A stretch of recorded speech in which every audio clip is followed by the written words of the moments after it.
안녕하세요.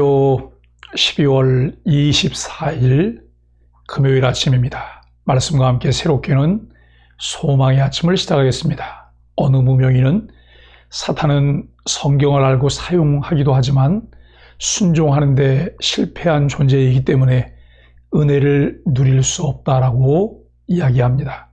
마태복음 4장 1절로 11절까지 말씀을 본문으로 하여 사단의 시험과 예수님의 대응이라고 하는 주제로 함께 은혜를 나누기를 원합니다. 예수님께서 성령님께 이끌려 광야로 가셔서 40일간 금식하십니다.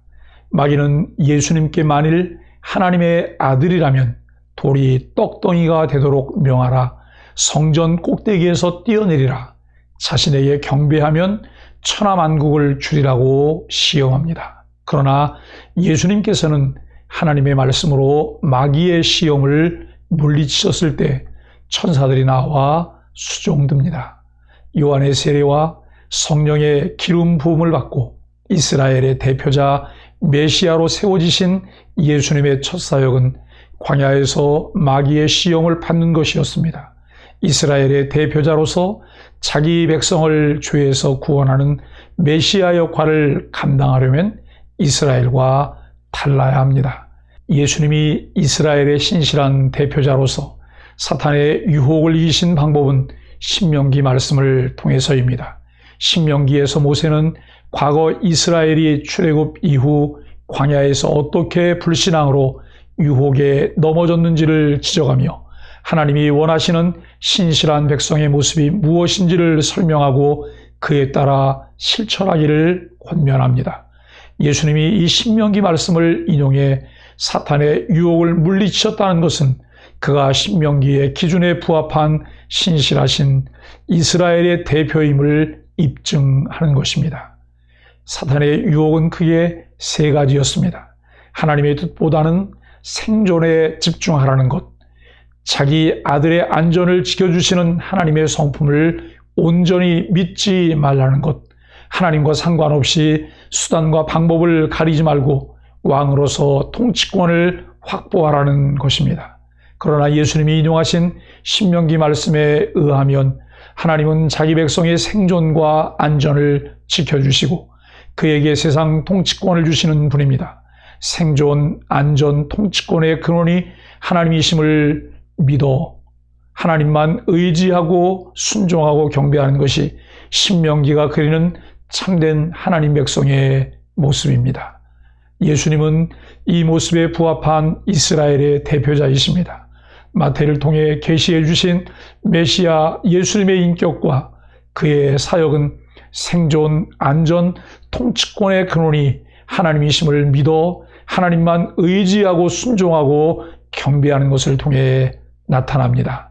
모든 그리스도인들이 신실한 그리스도인으로 예수님의 인격과 사역을 닮아가길 원할 때 간절한 마음으로 묵상하며 따라야 할 것이 하나님만 의지하고 순종하고 경배하는 것을 배워야 하는 것입니다.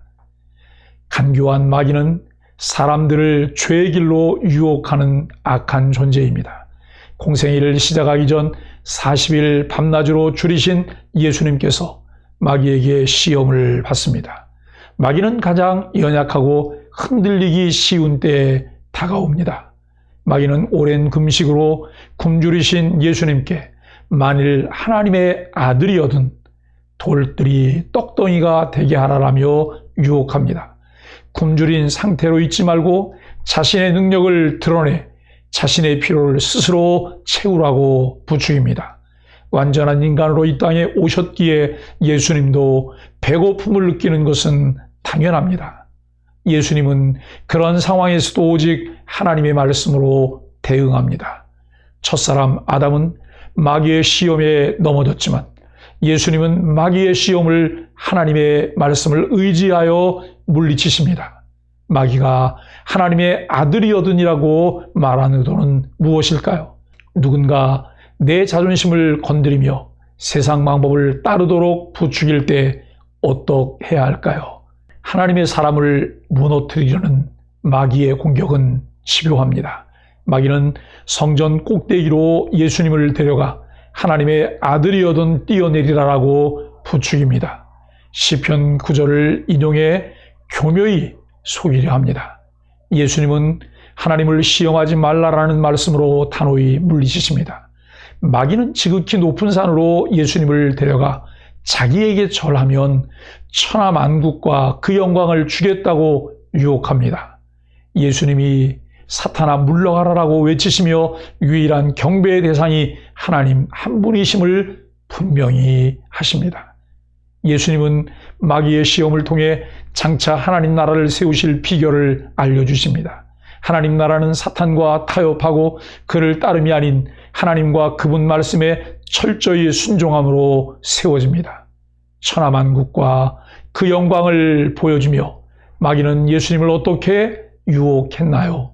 주변에서 헛된 영광의 길로 유혹할 때 어떻게 반응해야 할까요? 마귀의 유혹을 이기지 못하면 하나님의 뜻을 이루는 것은 불가능합니다.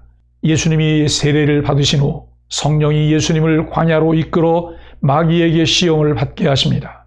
광야에서 진짜 시험을 당한 존재는 예수님이 아니라 마귀입니다. 예수님 앞에서 마귀의 시대는 총언을 고합니다. 예수님 이전에는 마귀의 유혹으로 수없는 하나님의 백성이 실패했습니다. 그러나 예수님과 동행하는 사람은 언제든 예수님의 이름으로 마귀를 대적하고 물리칩니다. 시험의 목적은 시험을 보는 사람이 어느 정도 능력을 가지고 있는지 파악하는 것입니다. 그리고 시험을 통과했다는 것은 더 이상 그 시험에 얽매이지 않아도 된다는 의미입니다. 예수님은 시험을 받으셨습니다. 우리가 쉽게 넘어지는 세 가지 시험에서 모두 이기셨습니다. 시험 받으신 예수님을 보면서 우리가 쉽게 넘어지는 삶의 문제에 대한 예수님의 모범 답안을 보며 우리도 시험을 넉넉히 이길 수 있는 은혜를 입기 바랍니다. 사탄의 시험은 첫째, 정체성에 관한 시험입니다. 만일 하나님의 아들이어든이라며 메시아는 돌을 떡으로 만들어 배고픔을 채워야 하는 존재라고 마귀는 도전합니다. 그러나 예수님은 자신이 떡의 메시아가 아님을 분명히 합니다. 메시아는 사람들의 배고픔을 채워주기 위해 이 땅에 오신 것이 아니라 자신을 대속의 제물로 주시기 위해 오신 하나님의 독생자입니다. 둘째 유혹은 보호입니다. 성전 꼭대기에서 뛰어내려 어떤 상황에서도 하나님께 보호받는 하나님의 아들임을 증명해 보이라는 유혹입니다.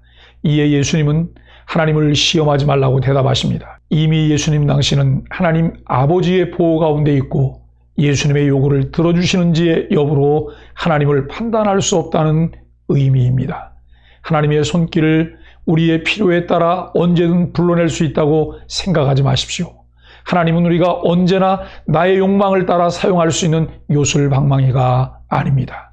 모든 주권은 하나님께 있습니다. 셋째, 지배입니다. 이제 마귀는 하나님의 아들이어든이라고 묻지 않습니다. 아예 대놓고 세상의 길, 권세의 길로 유혹합니다. 이 길에 하나님은 없습니다. 자기가 원하고 자기가 주인 되는 삶을 살라고 마귀는 요구합니다. 사실 많은 사람들이 이 시험에 넘어갑니다. 세상 권세를 얻기 위해 마귀에게 복종합니다. 그러나 우리에게 필요한 것은 타협이 아닌 단호한 선포입니다. 마귀에게 물러가라 명령해야 합니다. 하나님의 말씀을 교묘히 인용하여 죄를 합리화하는 마귀에게 속지 마십시오. 사랑하는 소망의 가족 여러분, 우리는 매일매일 선택을 하며 살아야 합니다.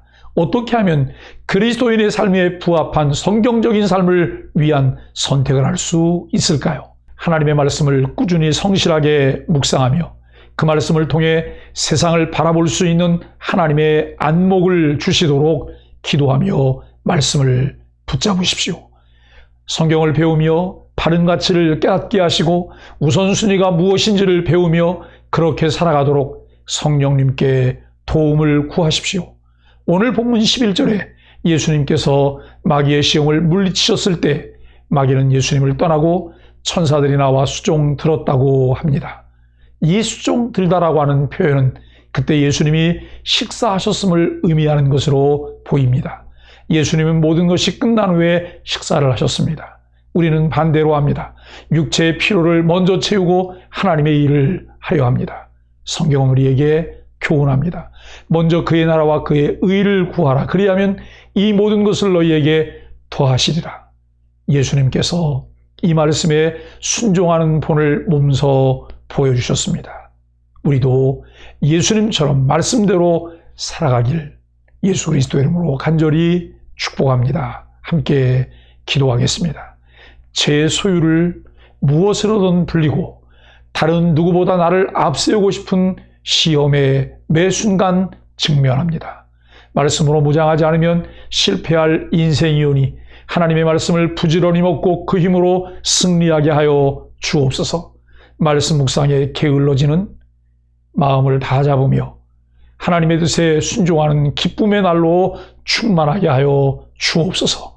예수님의 이름으로 간절히 기도합니다. 아멘.